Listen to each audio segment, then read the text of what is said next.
Hello! Welcome back! More like welcome back to me, I guess. I have been absent for a little while. I intended on recording last week, and the week kind of went by and was like, oh, it's been a whole week. Anyways. So, hello!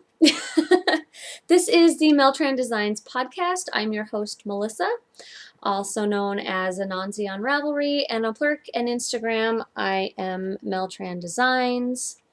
Today is May 23rd. It's a Friday, and it's 2014. Welcome to new viewers. I had a few new subscriptions to my YouTube channel, so welcome, welcome, welcome. And if you're an old viewer, thanks for sticking with me. I appreciate it. I hope you all have been well.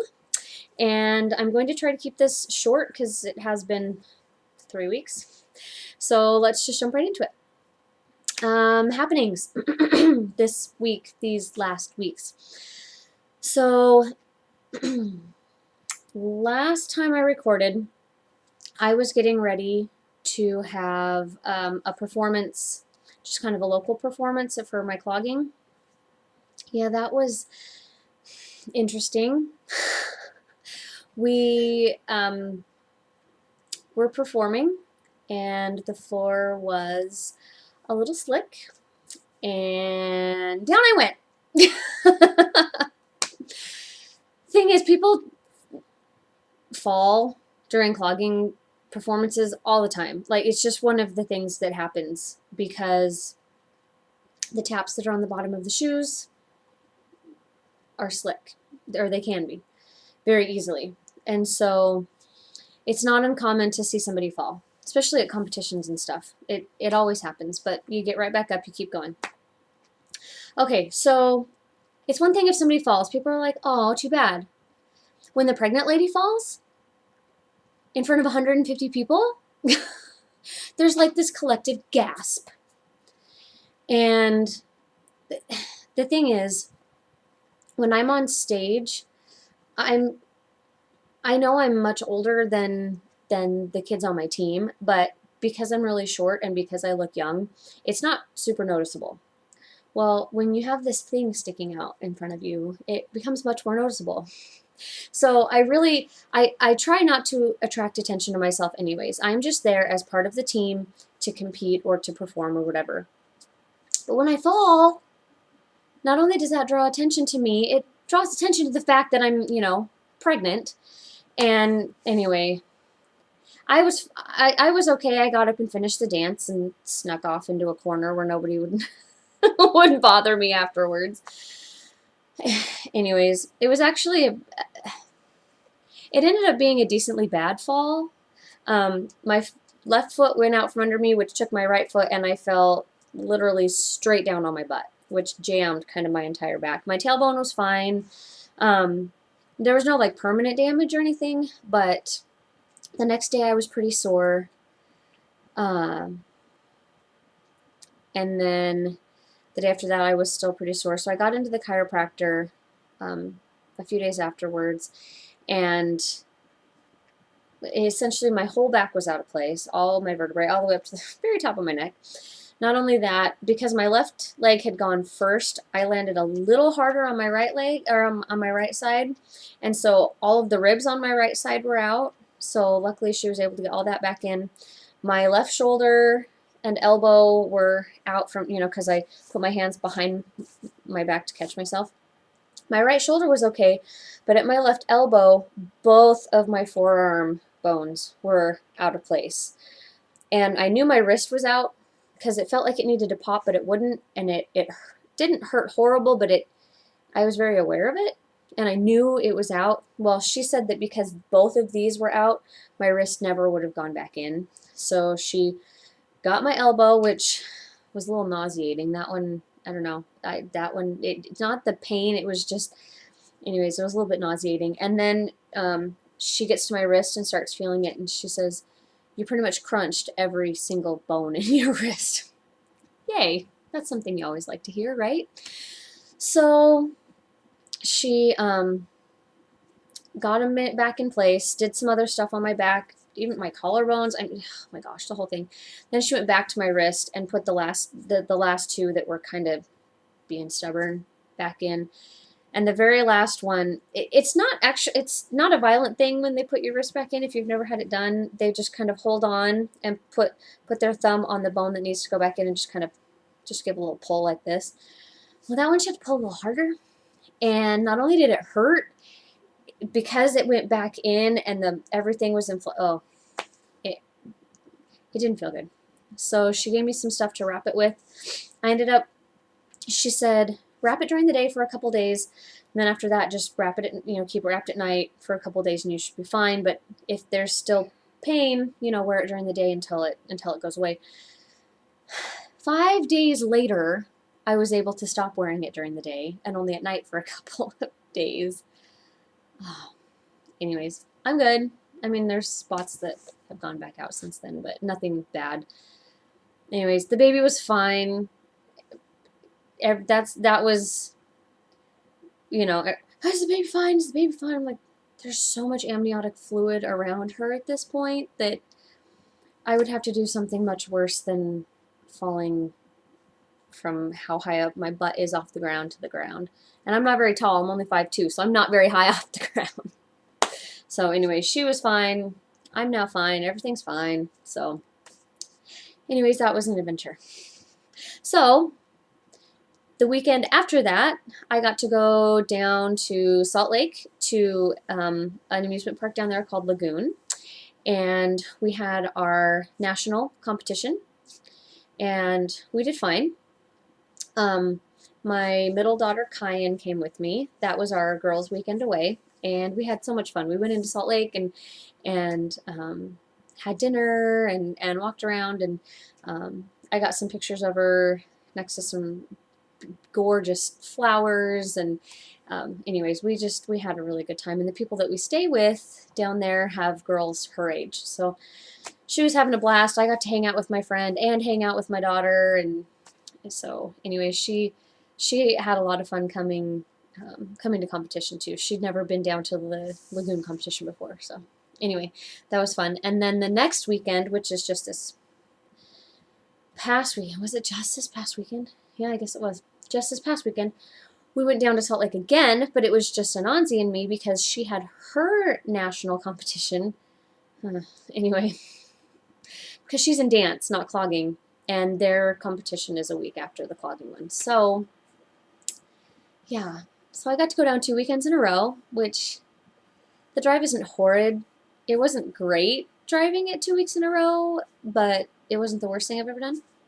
So I was glad to be done, and everything is done as far as competitions are concerned, which has been my goal. From the beginning, I was like, okay, I'll focus on the baby after competition's done. And now they're done, and it's like, oh, hey, we're 3 weeks away from having a baby. And tonight is actually our end of the year huge whole studio recital performance thing. The Anansi's is at 5. They have the dance one from 5 to 7, and then the clogging one is from 7:30 till about 9 or 9:30.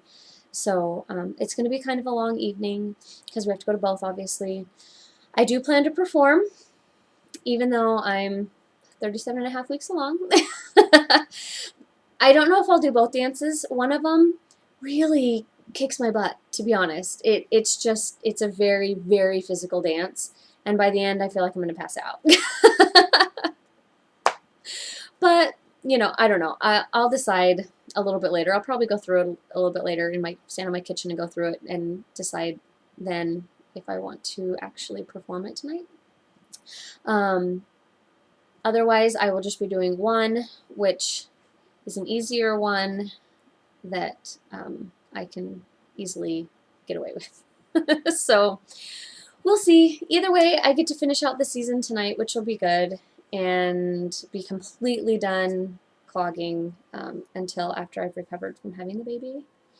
So yes, I am at 37 and a half weeks.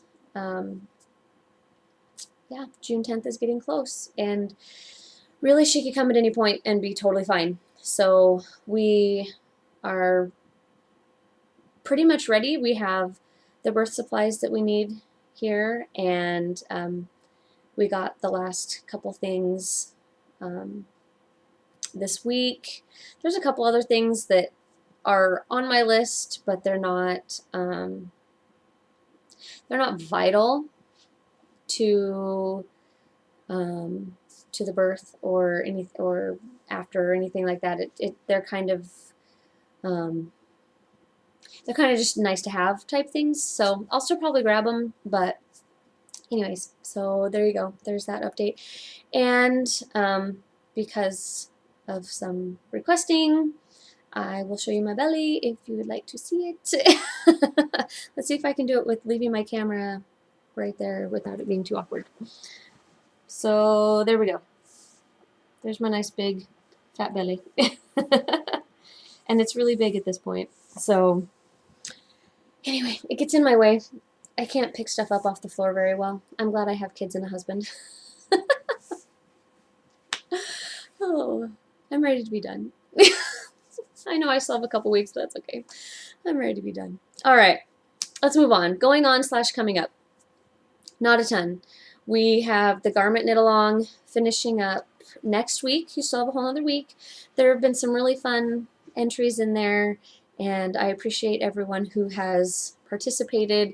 It's just a for fun thing. If you're making a garment and you finish it, put it in there. It's just for fun. So I don't know that there will be anything going on knit along wise for the next couple months, just because obviously I'm having a baby. So I jump on other people's groups and participate with all of your other podcaster friends, and we'll pick it back up a little bit later. So yeah, I think we'll just do that. Let's move on to the knitting, shall we? Works in progress. Let's see here. The first one I'm going to show you is a sleep sack. It's a wool sleep sack that will go over the baby. It's like a big long skirt that you put you can cinch up the bottom or leave it open, just depending on what you want to do. And it looks really wide because the needles are pushing it out, but once the baby is in it, it's actually not that big, because you can see how small it is up here. And I'm not going to keep it this color. I just already had some skeins of this, and I'm going to over dye it, probably like purple or something. I don't know, whatever I feel like, I guess. So anyway, because if you haven't seen past episodes, we use cloth diapers, so that's why we do the wool covers. And this is just some Ella Ray superwash that's very feltable, and it's on size 10 needles. These are actually my husband's needles from his set of his Diacraft Darn Pretties. My 10s are in something else, and so I stole his for this project. Anyway, I don't remember what the pattern is called. It's a free one on Ravelry. It's just a sleepy soaker sack or something like that. I have a project page started for it. There's no picture, but you can get a link to the pattern if you're interested. All right, next is my sweater.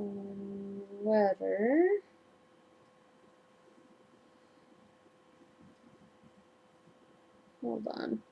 Sorry. My needle seems to have come out of the very end here, so I'm going to sit here and pick up these stitches. This is the Featherweight Cardigan by Hannah Fettig. I'm using Brown Sheep Legacy Lace yarn. I don't know the actual colorway, it's a cranberry kind of color. I haven't pulled this out in a little while. I'm actually surprised that it pulled out. Anyway, I'll have to put some point protectors on here. Alright, there we go.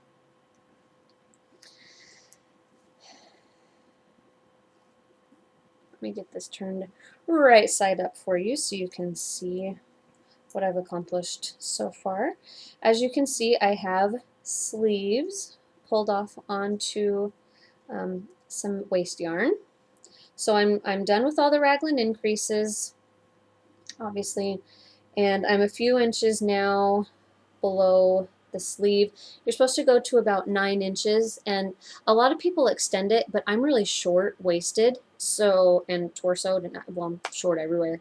So I have a feeling that the 9 inches is actually going to be a good length for me. I haven't measured yet, but anyways, I have a feeling it'll be fine. So it's such an easy pattern. I mean, it takes a little while because you're working with smaller needles and lace weight yarn, but it still goes kind of fast just because you're doing stockinette, so you can just sit and talk and work back and forth, especially after you're done doing all these stinking raglan increases. I love top-down raglan, but by the time you're ready to put the sleeves on the waist yarn, you're like, oh, finally. So anyways, there you go. I'm actually using 2 different size needles. I have a size 4 to do my knit stitches, and a size 3 to purl back with, because I purl larger than I knit, and since I'm using interchangeable needles, I am able to do that. I'm just gonna, if you don't mind, just purl these few stitches that fell off here, just to get them back on. So talk amongst yourselves, take a drink of whatever it is that you're sitting there drinking. Oh, anyways, all right. Oh, and the needles I'm using are my Darn Pretty needles by Diacraft. This is one of their, what are called Northern Lights, because they don't make a size 3 in the wood, so I got a size 3 in the 3.5 inch and 5 inch to go with each of my sets. And this, I'm using my 3.5 inch, obviously, and this is the Vermont Rosewood. So, anyways, there you go. And lastly on the needles is something that you guys haven't seen forever, and it's the only thing I've been working on for about the past week, excuse me, week and a half, because it's the only thing I really care to work on. My brain has kind of just when it comes to aggressively knitting stuff, and I've really been enjoying just sitting and working on this. It is my 10-stitch blanket. It's a free pattern on Ravelry as well, and I'm using just leftover sock yarn scraps. Let's see if I can, there we go. Let's put the needles over my shoulders so that way they don't hold down so bad. Well, that won't work. Anyway, so there you go. Let's see how well you can see it. And like I said, it's just a bunch of sock yarn scraps. So lots and lots of fun to work on. And I'm just working my way through what I have balled up in my project bag here. And then when I'm done with those, I do have a few others that I didn't add in here, but I have a couple of, I still have a few to get me through for a little while. So anyways, and that I'm doing on size 4 needles, I think. It's one that doesn't really matter what size needles you use, as long as you like the fabric you're getting. A lot of people use worsted weight yarn and it goes a lot faster. But, you know, when you make a ton of socks, you have all this leftover sock yarn, so why not use it for a blanket, right? And I didn't want to do the mitered square. I mean, I actually like doing mitered squares. I haven't been working on my other mitered square blanket, but I wanted to use all of what was left over from my yarns. So, all right, that is all I have for works in progress. I had an FO that's a diaper soaker, and I must have put it with some baby stuff. In fact, in my head, that's what I did, because it's not with my knitting stuff anymore. So, anyways, it's a diaper soaker. It's a cover. Nothing spectacular, nothing fancy, just straightforward. So there you go. But I also finished a cute little baby hat, because you know, she needs something to wear after she's born, to keep her head warm, because, yeah, because babies need to have a warm head. So I made her this, and then I made some baby leggings. I made them longer so she can wear them longer. And even though they're skinny and not shaped, they're quite stretchy. So, and I did a little bit of a tighter bind off on purpose, and there's a very, very stretchy cast on, just so that way one side can be up and down. But later on, when this gets to be too small around her thigh, what I can do is take out this bind off and do a loose bind off, and it'll stretch even more. So it was on purpose. Anyways, the yarn that I used for these is some Barocco Comfort DK that I had left over from an Onzi's skirt that I made her. And so, anyways, I love it. Love it, love it, love it. So much fun to make. Because baby stuff knits up so fast. So, oh, excuse me. Tickle in my throat. All right, that is all I have. Those baby leggings, that's actually, I guess I made it up. I don't know. I mean, I you know, and I typed up the instructions. I don't know that I'll publish the pattern or anything. I have to see if they work first, and I don't have a baby to try them on yet. So, anyways, we'll see. I have no spinning, not really any other designing. I finished a couple of patterns, but they're ones that I'm not really sharing right now, so you'll have to just deal with that for now. And yeah, I guess that's about it. So, okay, we're just at 22 minutes. It was 3 weeks. Woo! That's what happens when you don't do a whole lot of knitting, right? Anyways, I will do my best to try to record next week. We'll see, maybe the baby will come. I don't know. I don't know what's in store. So, anyways, if you want to contact me, PM me on Ravelry or on Plurk, or send me an email, melissa@meltrandesigns.com. And yeah, I think that's about it. So, until next time, keep knitting. Bye.